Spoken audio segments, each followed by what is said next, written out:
Immediately এটা বন্ধ করে তাদেরকে সবাইকে অ্যারেস্ট করা, যেটা পুলিশ করেনি। এখানে যে সিসিটিভি ক্যামেরা, এই সিসিটিভি ক্যামেরা রাজ্য সরকার তার ফুটেজটা সংরক্ষণ করতে ডিলে করলো কেন? এই ইনভেস্টিগেশনটা ডিলে করা যায়, যারা আসল কালপিট তাদেরকে বাঁচানো যায়, মানে কিছু কারণে তখন ক্যান্সেল করা হয়েছে। কারণ আপনারা তো জানেন সোমবার থেকে চিফ জাস্টিস DY চন্দ্রচূড় উনি ছিলেন না কোর্টে, যার কারণে মামলাটা পিছিয়ে যায় এবং আজকে সোমবার 9 তারিখ মামলাটা ফিক্স করা হয় এবং আজকে মামলাটা হয়।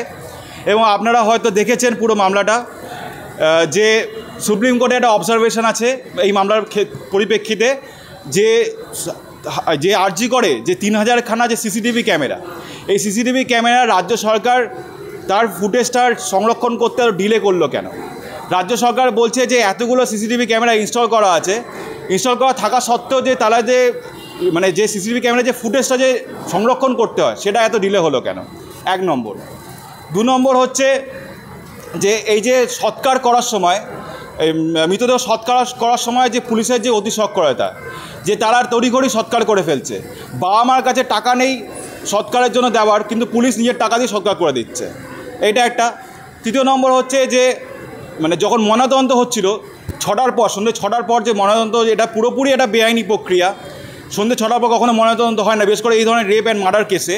সেটা যে পুলিশ মানে যে আরজিকর কর্তৃপক্ষ যে অতি সক্রিয়ভাবে এই জিনিসটা করেছে, এবং এটা যে পুরোপুরি প্রমাণিত হয়ে গেছে কোর্টের সামনে যে তারা নিজের ব্যর্থতাকে ঢাকার জন্য এবং এই ইনভেস্টিগেশন যাতে ঠিক করে না হয় সেক্ষেত্রে অতি তাড়াতাড়ি বডিটাকে আমি সৎকার করে দিই এবং যাতে কোনো প্রমাণ না থাকে। এবং এই যে বিভিন্ন এভিডেন্সগুলো যেগুলো সিবিআইয়ের হাতে দেওয়া হয়েছে তার মধ্যে প্রচুর ল্যাকুনা আছে, যার কারণে সিবিআই ঠিক করে ইনভেস্টিগেশন করতে পারছে না। কারণ যে তথ্যগুলো দেওয়া আছে, সিবিআই তো স্বতঃপরিণতভাবে এই মামলার FIR করেছে, যেটা দরকার ছিল এই আরজিকর কর্তৃপক্ষর করা। যখন ঘটনাটা ঘটেছে হসপিটালের মধ্যে, কর্তৃপক্ষ উচিত ছিল ইমিডিয়েটলি লোকাল থানায় গিয়ে একটা FIR দরকার, সেটা তারা করেনি। বাবা মা 24 ঘন্টা পরে গিয়ে FIR, ততক্ষণে বডি সৎকার হয়ে যাচ্ছে। এবার সিবিআইয়ের কাছে এই যে ল্যাকুনাগুলো, এই যে এতটা টাইম ফ্রেম, যে সময়টা যে এভিডেন্স নষ্ট করার জন্য যে এই যে টাইম ফ্রেমটা, সেটা তাদের কাছে একটা বিশাল বড় সমস্যা তৈরি হয়েছে।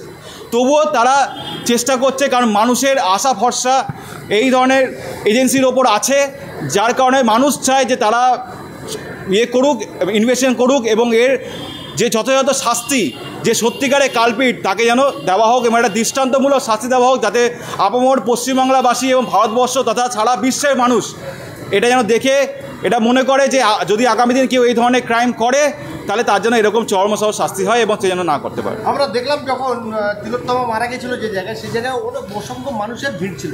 প্রশাসন বলছে যে ফরেন্সিক দল ছিল ওখানে, কিন্তু FIR হলো না, ফরেন্সিক দল চলে গেল।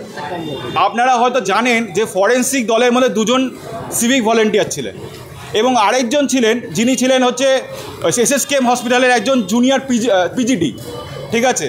তো একজন PGD এবং 2জন যে মানে সিভিক ভলেন্টিয়ার, এরা কি করে ফরেন্সিক দলের সম্মুখীন হয়?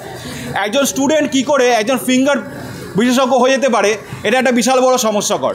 এবং এই সমস্যা তৈরি করেছে রাজ্য সরকার, যাতে এই ইনভেস্টিগেশনটা ডিলে করা যায়, যারা আসল কালপিট তাদেরকে বাঁচানো যায়। কারণ তারা যদি কোনোভাবে ধরা পড়ে তাহলে তার যে ওপরে যারা মাথা আছে তাদেরকে এই ইনস্ট্রাকশনগুলো দিয়েছে যে এই ধরনের কাজগুলো করতে হবে এবং যে দোষীটা তাকে যাতে শাস্তি না পায় সেইভাবে তাকে বাঁচাতে হবে এবং ইমিডিয়েটলি সমস্ত এভিডেন্স মুছে দিতে হবে। কারণ আপনারা দেখেছেন রাত দুপুরে গিয়ে ভাঙচুর হচ্ছে আর পুলিশ বলছে আমাদের কাছে ইনফরমেশন নেই। এটা কখনো হয়? কোনো একটা সরকারি হাসপাতালে গিয়ে ভাঙচুর হচ্ছে আর পুলিশ যেখানে পেশেন্ট আছে তাদের কাছে ইনফরমেশন নেই যে সে ভাঙচুর করছে, এবং তারা দুটো জগন্নাথের মতো দেখছে যে একটা এভিডেন্স ট্যাম্পারিং হচ্ছে, যে এমার্জেন্সি রুম ভাঙা হচ্ছে, 3য় তলায় গিয়ে সেমিনার রুমের কাছাকাছি একটা জায়গায় লেবার ওয়ার্ড, সেখানে গিয়ে ভাঙচুর করা হচ্ছে। এটা পুলিশ মানে দর্শক হিসাবে দেখছে। পুলিশের উচিত ছিল